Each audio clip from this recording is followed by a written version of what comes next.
दोस्तों, आप सभी को मेरे YouTube चैनल में स्वागत है। कहानी सुनने के बाद सब्सक्राइब जरूर करना। भगवान को न मानने वालों के साथ हुआ खाटू श्याम जी का चमत्कार, यही कहानी आप लोगों के लिए ले आया हूँ। पिछले कुछ सालों से खाटू श्याम जी के भक्तों की तादाद लगातार बढ़ती ही जा रही है। कहा जाता है कि खाटू श्याम बाबा जिस किसी के सर पर अपना हाथ रख देते हैं वो जीवन में कभी हारता नहीं है और इसीलिए उन्हें हारे का सहारा भी कहा जाता है। आज ये जो घटना हम आपके साथ शेयर करने जा रहे हैं ये गुड़गांव में रहने वाले एक परिवार की है। ये घटना अभी 2 महीने पहले अक्टूबर की ही है। अभिषेक और उनकी पत्नी नेहा गुड़गांव के एक फ्लैट में रहते थे। दोनों एक प्राइवेट कंपनी में जॉब कर रहे थे। 1 साल पहले ही दोनों की शादी हुई थी। दोनों एकदम मॉडर्न नए ख्याल वाले हैं। ना उन्हें भगवान से मतलब था, ना ही अपने कल्चर से और ना ही अपने घर वालों से। दोनों पति पत्नी अपनी छोटी सी दुनिया में खुश थे। दिन भर जॉब करना और रात में पार्टी, इसके अलावा उन्होंने और कोई दुनिया देखी ही नहीं थी। ऐसे ही समय बीत रहा था। कुछ दिन बाद अभिषेक और नेहा को पता चला कि वो दोनों माता पिता बनने वाले हैं। ये खबर सुनकर दोनों की खुशी का ठिकाना ना रहा। दोनों ने ये खबर सबसे पहले अपने माता पिता को दी। अभिषेक के माता पिता कानपुर में रहते थे। ये खबर सुनकर अभिषेक की माँ सुनैना जी ने कहा, बेटा ये तो तूने बहुत खुशी की खबर सुनाई, लेकिन अब बहू को बहुत ध्यान से रहने की ज़रूरत है। तू अब उसकी नौकरी छुड़वा दे और मैं वहाँ आ जाती हूँ। बच्चा होने तक मैं अच्छे से बहू का ध्यान रखूँगी। तभी नेहा उन्हें आने के लिए मना कर देती है। अभिषेक नेहा को समझाता है कि माँ को आ जाने दो, वो तुम्हारा अच्छे से ध्यान रख लेगी। लेकिन नेहा कहती है, आज के समय में किसी की ज़रूरत नहीं पड़ती और तुम्हारी माँ बहुत ही पुराने ज़माने की है। मैं एक अच्छी सी मेड रख लूँगी अपना ध्यान रखने के लिए, और आगे ज़रूरत पड़ी तो एक नर्स हायर कर लेंगे। आप चिंता मत करिए। ऐसे ही समय बीतने लगता है। नेहा अपना अच्छे से ध्यान रखती और ऑफिस भी जाती थी। उसने 2 मेड रख ली थी, एक घर के कामों के लिए और एक अपना ध्यान रखने के लिए। ऐसे ही 4 महीने बीत जाते हैं। नेहा ने अब ऑफिस से छुट्टी ले ली थी। वो सारा दिन घर पर रहती और आराम करती। ऐसे ही 8 महीने बीत गए। अभिषेक की माँ रोज़ फ़ोन करके नेहा के हालचाल पूछ लिया करती थी। एक दिन नेहा घर पर आराम कर रही थी, तभी उसे बहुत ज़ोर से प्यास लगी। उसने अपनी मेड को आवाज़ दी, लेकिन कई बार बुलाने पर भी कोई नहीं आया। नेहा धीरे धीरे चलकर किचन तक गई और पानी लेकर आई। फर्श पर अभी पाँव पोछा लगा था, इसलिए थोड़ा गीला था। नेहा ने ध्यान नहीं दिया और उसका पाँव फिसल गया। वो बहुत ज़ोर से पेट के बल ज़मीन पर गिर पड़ी। नेहा ज़ोर ज़ोर से चिल्ला रही थी, लेकिन घर में कोई नहीं था। वो दर्द से बुरी तरह तड़प रही थी। बहुत देर चिल्लाने के बाद वो बेहोश हो गई। थोड़ी देर बाद जब दोनों मेड घर आई तो नेहा को देखकर घबरा गई। उन्होंने अभिषेक को फ़ोन किया। कुछ देर बाद नेहा को हॉस्पिटल में एडमिट कर दिया। अभिषेक बहुत डर गया था। कुछ देर बाद नेहा का चेकअप करने के बाद डॉक्टर ने बताया कि माँ और बच्चा दोनों ठीक है। उसके बाद अभिषेक और नेहा घर वापस आ गए। 2 हफ्ते बाद नेहा की डिलीवरी हुई और उसने एक बेटे को जन्म दिया। दोनों के माता पिता भी वहां पहुंच गए थे। पूरा परिवार बहुत खुश था। लेकिन 2 दिन बाद अभिषेक की माँ ने महसूस किया कि बच्चा किसी भी चीज़ पर कोई रिस्पॉन्स नहीं कर रहा है। ना वो किसी की बात सुनता है, ना ही किसी को देखकर कोई एक्टिविटी करता है। उन्होंने तुरंत ये बात सबको बताई। सब लोग तुरंत बच्चे को लेकर हॉस्पिटल गए। डॉक्टर ने बच्चे का अच्छे से चेकअप किया और उसके बाद जो डॉक्टर ने बताया उसे सुनकर सबके होश उड़ गए। डॉक्टर ने कहा कि ये बच्चा ना आंखों से देख पा रहा है, ना ही कानों से सुन पा रहा है। ये सुनकर सब रोने लगे। किसी को समझ नहीं आ रहा था कि अचानक ये सब क्या हो गया। नेहा डॉक्टर के सामने रोने लगी कि डॉक्टर प्लीज़ मेरे बच्चे को ठीक कर दीजिए। लेकिन डॉक्टर ने कहा कि अभी हम कुछ ठीक से बता नहीं सकते, अभी हमें इसके सारे टेस्ट करने होंगे, उसके बाद ही कुछ बता पाएंगे। सब लोग घर वापस आ गए। सबकी आंखों में आंसू थे। सारी खुशियाँ एक पल में गम में बदल गई थी। अगले दिन नेहा और अभिषेक बच्चे को लेकर हॉस्पिटल गए, जहां बच्चे के सारे टेस्ट हुए। 2 दिन बाद डॉक्टर ने बताया कि बच्चे के दिमाग पर चोट लगी है, जिसकी वजह से दिमाग का एक हिस्सा पूरी तरह डैमेज हो गया है। इसीलिए बच्चे की आँखों की रोशनी चली गई है और वो सुन भी नहीं पाएगा। तब अभिषेक ने कहा कि डॉक्टर, लेकिन ऐसा कैसे हो सकता है? बच्चे को चोट कैसे लग सकती है? डॉक्टर ने कहा कि अभिषेक जी, अभी 2 हफ्ते पहले आपकी पत्नी पेट के बल गिरी थी। शायद उसी समय बच्चे की सर पर चोट लग गई।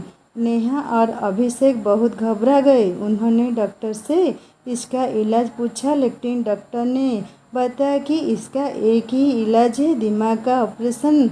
लेकिन इसमें कामयाब होने के चांस बहुत कम है।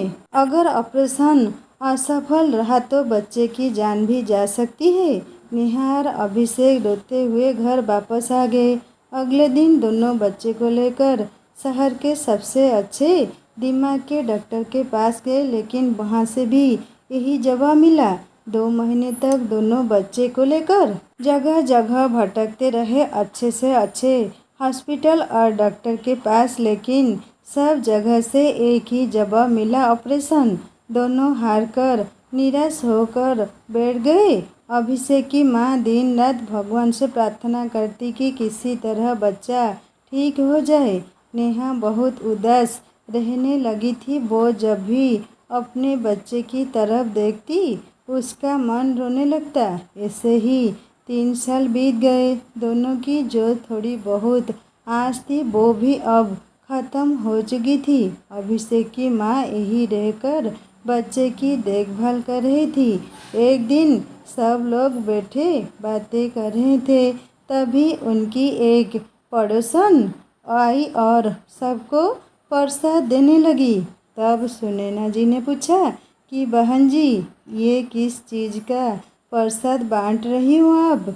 उन्होंने कहा, ये मेरे बाबा खाटू श्याम का प्रसाद है। आज ही मेरे बेटे की सरकारी नौकरी लगी है। 5 साल के से कोशिश कर रहा था वो, लेकिन कुछ नहीं हुआ।